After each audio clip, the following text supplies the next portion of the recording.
New polls show that President Trump's job approval rating has gone up, actually, since mid-December, up into the low 40s. So Melissa and I asked former San Francisco Mayor Willie Brown what he thinks about the new numbers.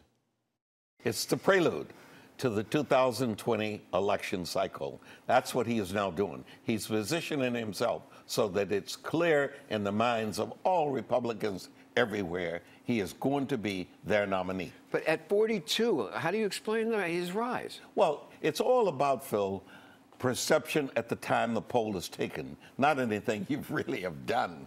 And believe me, in the last several weeks, he has been about trying to improve himself by dumping people, by alleging certain things about other people, and about staying away from being the bull in the china shop that he's been in the past. Well, I think the real question, though, is of what were these likely voters and how likely are they to vote? Because you can like a president, you can like an issue, but unless you're actually going to act, unless you're really going to show up, the enthusiasm gap, it really seems to be what's driving Democratic victories recently, not just, sort of an approval rating by President Trump. Are they going to come out? But this guy just had a porn star on 60 Minutes. Okay, I'm telling you, Trump has his own acceptance from the public. They don't punish him for any of the things that choir boys always want to make you think that they're real choir boys. He doesn't pretend to be anything except what he is, a reality television star playing president, and that's what people like. Question. These, they're talking about Trump's rise to 42. In reality, that is the lowest rating that Obama was at. Okay, so he is rising to Obama's lowest levels. But you're not required to constantly have all these high approval numbers in order to be president. He's the living proof of that. Well, he is right about that. Once you win, you get to hold it for 4 years. But how are the Democrats looking? Well, the Democrats have a pretty big lift ahead of them for these midterm elections. I mean, they still got to win something like more than 30 seats to take back Congress. And with the way the districts are drawn, it's going to be very tough. I think the Cook Report says Democrats overall have to win by about 11 points in order to overtake the Republicans in the House. You've heard about San Francisco ideals. Well, San Francisco is making a bid to host the 2020 Democratic National Convention. Mayor Mark Farrell sent a letter to the DNC chair Thursday. So Melissa and I asked former San Francisco Mayor Willie Brown, would San Francisco serve as a spotlight for Democratic ideals by hosting the event? I know that many people will raise questions about why San Francisco.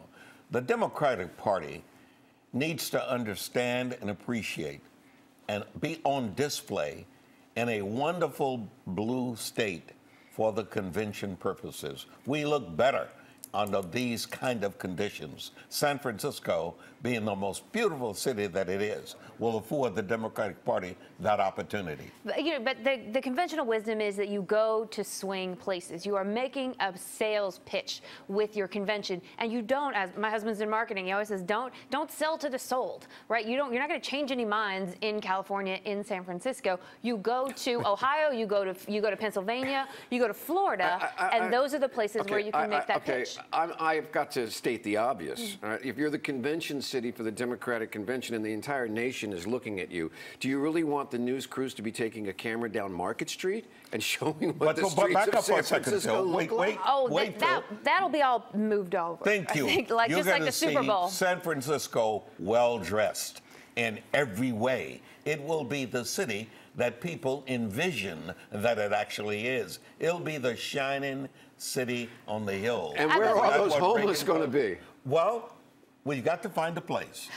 Clearly, we have to find some place to at least temporarily relocate them. Well, and we've done that before, you know. And I think in '84, when we had the convention here, you didn't see anything. We didn't have them. But I think for the party, this is a bad idea too. San Francisco is the epitome of the rich, disconnected liberal who doesn't know or care about the issues that plague places like Michigan, Ohio. I can't believe what I'm There's hearing. Gambling in Casablanca. Yes. Disconnected liberals? Are you kidding me? We are the poster children for that. San Francisco is the cornerstone of diversity. San Francisco is what the world would want to look like at some place in the not-too-distant future. 250 languages, almost every form And of not culture. one of them You can afford a think that? house. And with that, we have to go.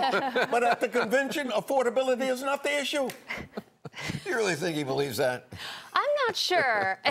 I think he had his old pitchman outfit on that one, all right? I think he just wants to be able to go to all the parties without having to travel to a different city. There you go. There you go. He didn't get his visa renewed.